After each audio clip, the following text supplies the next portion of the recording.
that my cue? That's your All cue, right. yeah. Welcome to CenterCourt Podcast.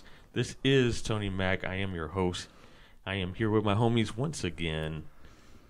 Emmanuel Watson. Yes, indeed. And you know him from sportsheadradio. So Yes.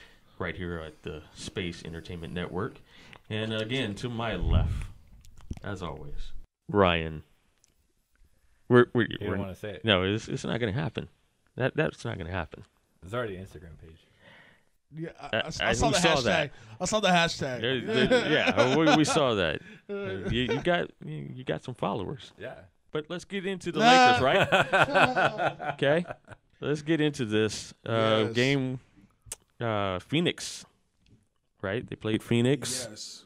And that was like... They win that one? Yeah, they won. Who called that one? Yeah, you called it. That was me. Yeah, you called it. Yeah. You called it. They played really, really good in that game. Right. Against I mean, Phoenix. I know it's against the Phoenix Suns, but still, they showed a lot of, like, chemistry. You know, they were dropping their shots. They were defending, something they haven't been doing. You know, they look pretty good out there. So, Emmanuel. JaVale McGee, he played 25 minutes, had 20 points, 8 from 3 from the field. He even made a three-pointer. He made a three-pointer that game. And he shot 50% from the free throw line. Right. He was plus 22, the highest plus-minus out of any Laker. The highest. And at any Laker in this game. And who called this? Against who? Wait, okay, it's against the Phoenix Suns, but come on, my man is playing good. He's playing good basketball. He's being spark. efficient. He He had 4 blocks. Yeah. All right. LeBron, he played 28 minutes, he had 19 points. He shot 7 from 16 from the field. His three-point percentage wasn't great. He only made 1 3-pointer, but he was 4 from 4 from the field. He was plus 19 on the court, which is great. He had 7 rebounds, 10 assists. He had no turnovers. That's why his plus and minus was that high. Right. For having 10 assists, 3 steals. Lonzo in this game was finally in the plus side. He was plus 4, so it's an improvement. It is an improvement. It's an improvement. 12 points. I'm looking to my left because Right.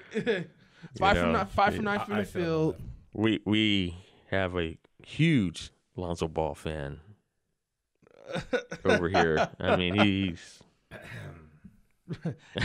Lonzo Ball, he had 12 points, 5 from 9 from the field, 1 from 3 from 3. Stevenson was plus 6. He had 23 points in 25 minutes. Great. Plus 6 from plus and minus. Shot 10 from 14 from the field. He made 1 3, 2 from 2 from the free throw line. 8 rebounds, 8 assists, 3 turnovers, 2 steals. That's a solid stat line. you can't go wrong with Lance Stevenson. That's a solid stat line. Been saying it since right. the beginning. Yeah. Right. You can't go wrong with him. But overall, Lakers got their first win. I was pretty excited to see. Who was this game against? The Phoenix All Suns. right. But All right.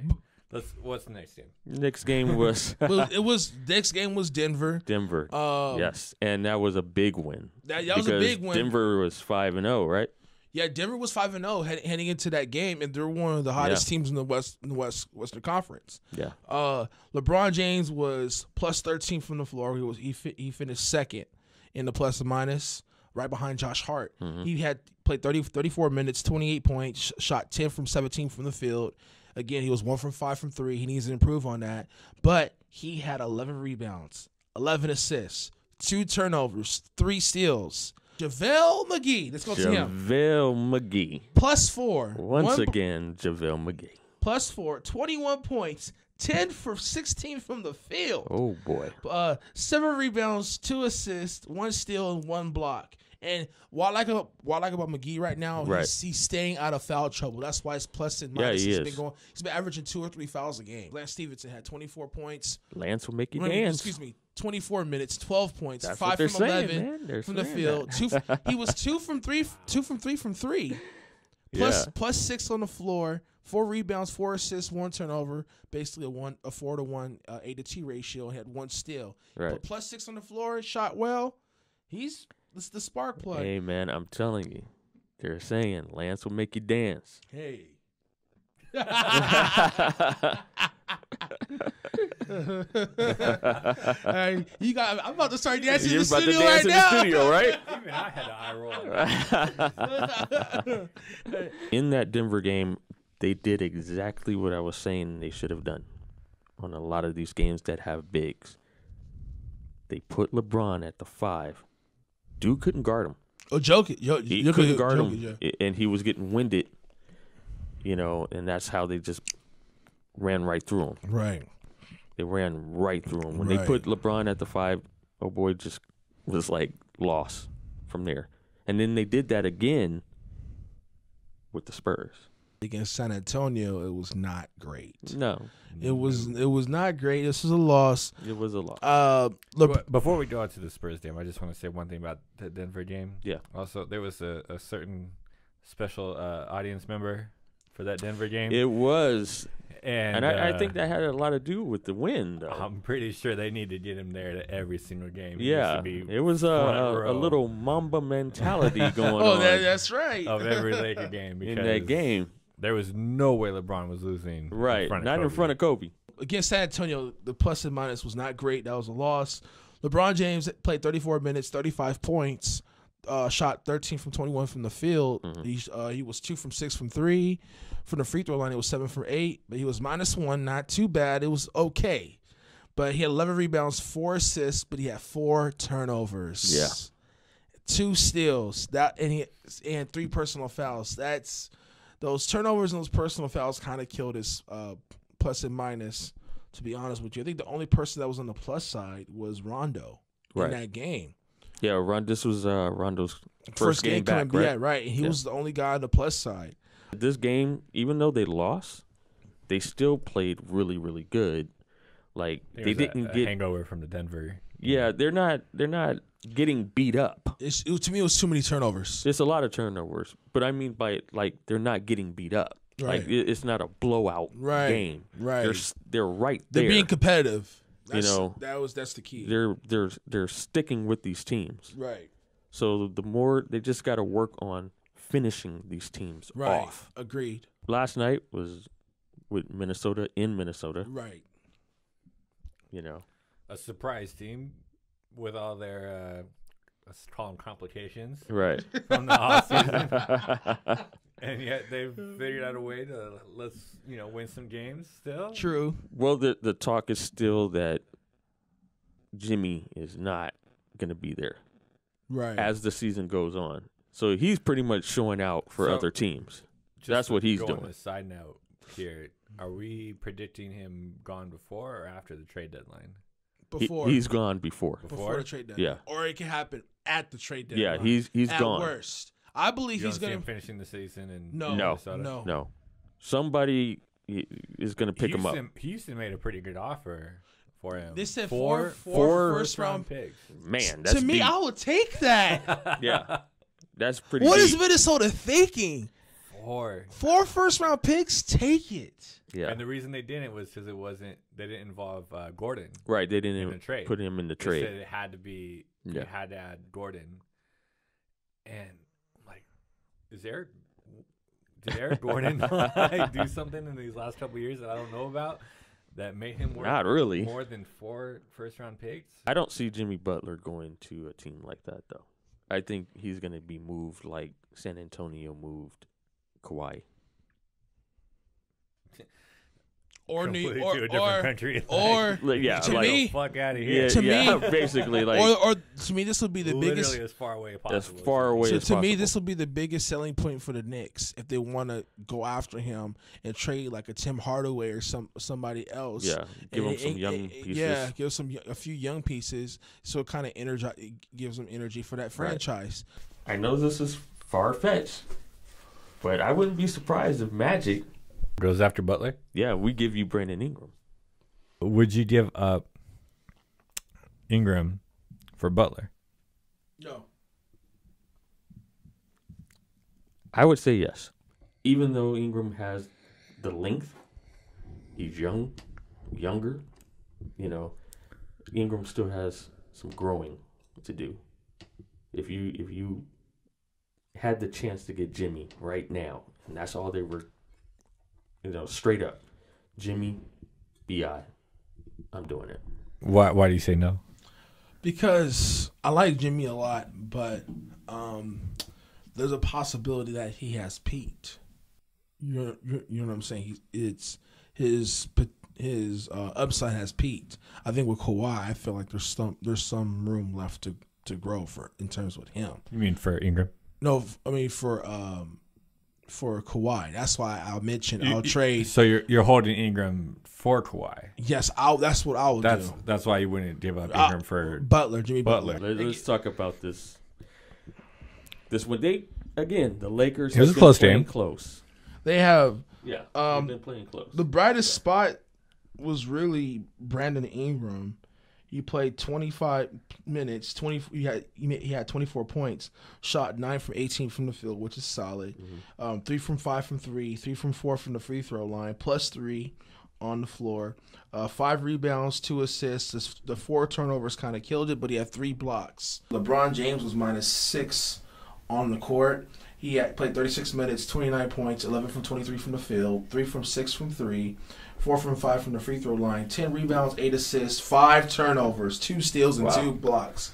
Those 5 turnovers killed him. JaVale McGee.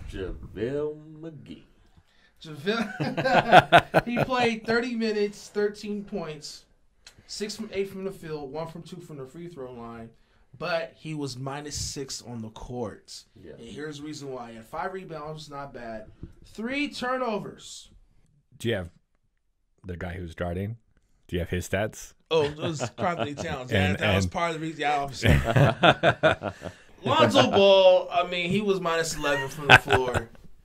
There's no self-explanatory. He was 0 from 4 from 3, 2 from 6 from the field, 4 points. That sounds about right. And he had the worst plus-minus on the Laker team. He was dreadful. Yeah. Rondo played 31 minutes, 13 points, 6 from 9 from the field, shot 50% from 3, 1 from 2. He was at 0 on the floor. He had 6 rebounds, 8 assists, but here's what killed his plus and minus because he's been consistently on the plus side. He had 4 turnovers. Are we done with Lonzo as a starter after this game? I personally believe, yes. Okay, just making sure. Rondo should be the starter, and if Laker fans, there's some Laker fans out there saying that, Lonzo, it doesn't matter, Lonzo should be the starter so he could grow. No. There's a reason why they signed Rondo. Yeah. Rondo understands tempo, and especially the Lakers go into the playoffs, Rondo has to be the starter because Lonzo needs to understand tempo. Right. And Lonzo has never been in the playoffs. Rondo's a champion. Yeah. But your boy, Lance Stevenson. Lance will make you dance. Yes, 14 minutes, but he had 11 points. Shot 4 from 10 from the field. Not bad. 50% from 3. He has been improving his 3-point shot, and it's showing. He was 2 from 4. He missed 1 free throw, 1 from 2, +2 on the court, 4 rebounds, 1 turnover. He had no assists, but he had 3 steals in this game. That's why his plus and minus was up. And only how many minutes? 14 minutes. That's it. 3 steals in 14 minutes. What are we doing? 3 steals in 14 minutes. What are we doing? And he got on the plus side. That's a good thing. I don't understand. Yeah. I don't understand. I really don't. At this point, what more does he have to do? Let me ask you a question. Do you think Lance Stevens should be the starting 2 guard for the Lakers over Hart and KCP? Yes. Wow. I could see that. Wow. I'm bringing this because he's been pretty much efficient with a short amount of minutes. I don't need him to score. No, he doesn't need to score. And he I just need him to be Lance. He's a stat filler. He's a stat filler. Right. Yeah. He's not trying. Right. You know, he when he gets to score, he scores. If he's high, definitely. If he's high. Right. But he's a stat filler guy. So and there's nothing wrong with that. Entertainment. Yeah. I love when he does hit a 3. He had a little air guitar. Right? He had that little moment with Gorgie Dane, too. Yeah. Entertainment, high stats, right, high efficiency. What the fuck does he have to do at this point? So the Lakers had 2 back-to-back wins and 2 back-to-back losses. Right. So they're bring their record to 2-5, right? 2-5 currently. I asked this question at the beginning, the very first episode, and now that it's getting brought up everywhere, at what point do you make a change at coach? And how close are we? That's a great question. I would change. If I would change Luke, I would give him this year. You give him a full year? I'd give him the full year. Now, next year, if you bring in another superstar and you have this stacked team and you're 2-5, the pressure's going to be on. Now, the pressure's on. Now you're looking at Luke like you bring in LeBron. You better figure it out quickly. When you bring in LeBron, the pressure's on. Oh, the pressure is on. But if you bring in a superstar, but you bring in somebody else. That's going to be. That's why these questions are getting brought up. Yeah. Right. Because it's like you give him a year though. Yeah, you give him a year. I agree with you. And then when that next year comes, if we're looking like this with LeBron and maybe a AD or a KD or a Clay or a Kawhi or Butler is a possibility. Butler, yeah. And we're still looking like this, and now we're looking at the coach like, okay, what are you doing? Right. Now, for me, the only way Luke Walton gets fired this year, if he loses that locker room. If he loses that locker room or he loses trust in that locker room, then definitely that's a sign of him leaving. But that's always the question. I know that's what I'm saying. That's the only way he's out. Fine.